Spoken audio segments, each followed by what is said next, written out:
Hello, नमस्कार दोस्तों। आज हम बात करेंगे ज़ोमैटो स्टॉक के बारे में और कल के दिन यानी कि नेक्स्ट ट्रेडिंग सेशन में इस स्टॉक में भारी गिरावट देखने को मिल सकती है। तो यहाँ पर क्या रीज़न रहेगा उसकी हम यहाँ पर चर्चा करेंगे। साथ ही ये वीडियो आपकी एजुकेशन के लिए है, बाय सेल की कोई एडवाइस नहीं है। फिर भी आप ट्रेड करते हैं तो अपने फाइनेंशियल एडवाइजर से कंसल्ट करें। तो चलिए वीडियो की शुरुआत करते हैं। सबसे पहले मैं यहाँ पर आपको बता देता हूँ कि इस स्टॉक में अगर आप देखेंगे तो ट्रेंड ऊपर का चल रहा है यानी कि अप ट्रेंड चल रहा है। वो कैसे पहचानना है, यहाँ पे मैंने एक 200 दिनों के मूविंग एवरेज का यूज कर रखा है जो हमें इंडिकेट कर रहा है कि स्टॉक अभी इसके ऊपर है। तो इसका मतलब ये हुआ कि स्टॉक यहाँ से अप ट्रेंड में, और ये लेवल अगर आप देखेंगे तो 60 रुपए का था और आज स्टॉक चल रहा है 160 रुपए के आसपास। तो अब आपको यहाँ से अच्छे से समझ में आ रहा होगा कि स्टॉक जो हमारा पुराना वाला हाई था, स्टॉक इसके आसपास आ चुका है और अब स्टॉक में यहाँ से ही गिरावट आती हुई नजर आ रही है। तो यहाँ पर देखिएगा स्टॉक ने जो हमारे पुराने लेवल्स बनाए थे, तो ये लेवल्स हमें यहाँ पर अच्छे से दिख रहे हैं। और स्टॉक में अगर आप देखेंगे तो जो पुराना लेवल था यहाँ पे स्टॉक ने हाई बनाया था लगभग 170 का, और वहीं पे स्टॉक ने हमारी इन्वर्टेड हैमर भी बनाई थी। तो स्टॉक क्या कर रहा है कि अभी हमारे इसी पुराने हाई के आसपास चल रहा है, जो कि यहाँ पे स्टॉक ने एक तो हाई बनाया था और दूसरा हाई यहाँ पे इसके बीच में बनाया था। तो ये दो तीन छोटे छोटे हाई थे। अब स्टॉक में गिरावट रहने की वजह क्या है, यहाँ पर देखिएगा स्टॉक ने जब हाई बनाया था तो स्टॉक ने हमारी इन्वर्टेड हैमर बनाई थी टॉप पर, और स्टॉक ने रेड कलर की कैंडल बनाई थी।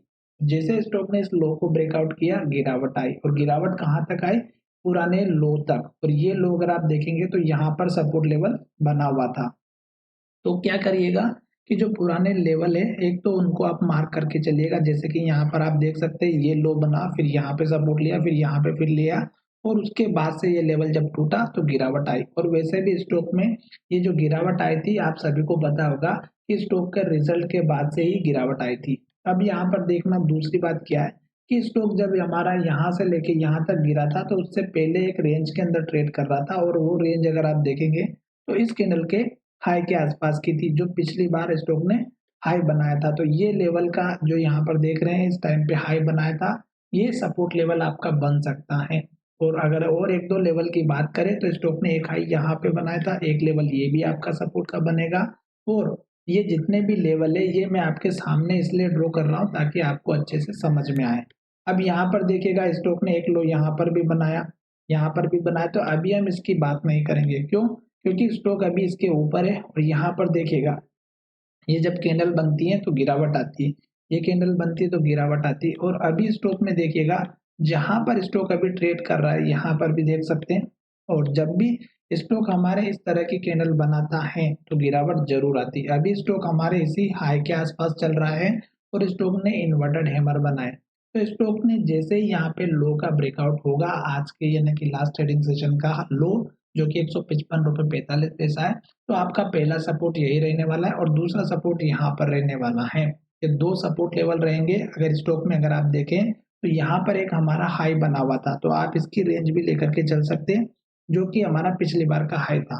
तो ये तो हो गए सपोर्ट लेवल की बात, ये यहाँ पर हो गए टारगेट की बात। अब आपको निकलना कब है दोस्तों, ये चीज आपको बहुत ही इंपॉर्टेंट तरीके से समझना है।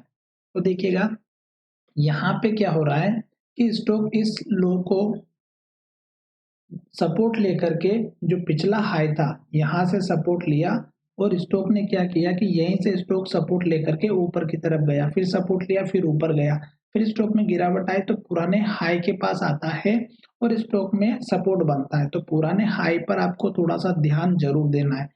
क्यों? क्योंकि स्टॉक सपोर्ट लेता है और ऊपर की तरफ जाता है, फिर स्टॉक क्या करता है, ऊपर जाता है, फिर नीचे आता है, तो पुराने हाई तक आता है। तो आपको ये एक तो बात समझ में आना होगी।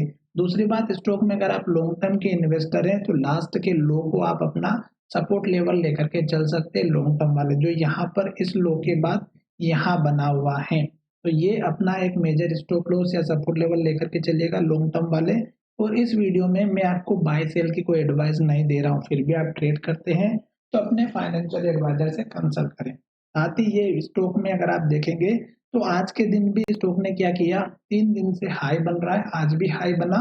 और कैंडल जो है जब तक हाई बनाते रहेगा तब तक हमें वेट करना है। जैसे कि यहाँ पे देखिएगा इस कैंडल का, यहाँ पर अगर आप देखेंगे तो इस कैंडल का हाई बना, इसमें इसका ब्रेक होने के बाद यहाँ पे हाई बना, फिर यहाँ पे हाई बना, फिर यहाँ पे हाई बना, और इस कैंडल में हाई नहीं बना, तो ना इसने लो को ब्रेक किया, ना ही हाई के लो ब्रेक किया। पर अब स्टॉक ने क्या किया, फिर से स्टॉक ऊपर की तरफ जाता हुआ नजर आ रहा है, फिर से हाई ब्रेक करके ऊपर जा रहा है। तो हमें वेट करना है, जल्दबाजी बिल्कुल नहीं करनी है और एग्जैक्ट टाइम पे हमें निकलना है। तो इस लो को अगर ब्रेक करके नीचे की तरफ क्लोजिंग देता है, तो हमें अपना प्रॉफिट लेके निकलना है। साथ ही स्टॉक अपने हाई के पास में आ चुका है, तो हो सकता है कि 1-2 दिन और हाई वाई बनाए और फिर स्टॉक में गिरावट आए। तो इस चीज का ध्यान रखिएगा। स्टॉक में अगर आपने कुछ भी नया सीखने को मिला है, तो हमारे चैनल को सब्सक्राइब करें और दोस्तों के साथ शेयर करना ना भूलें।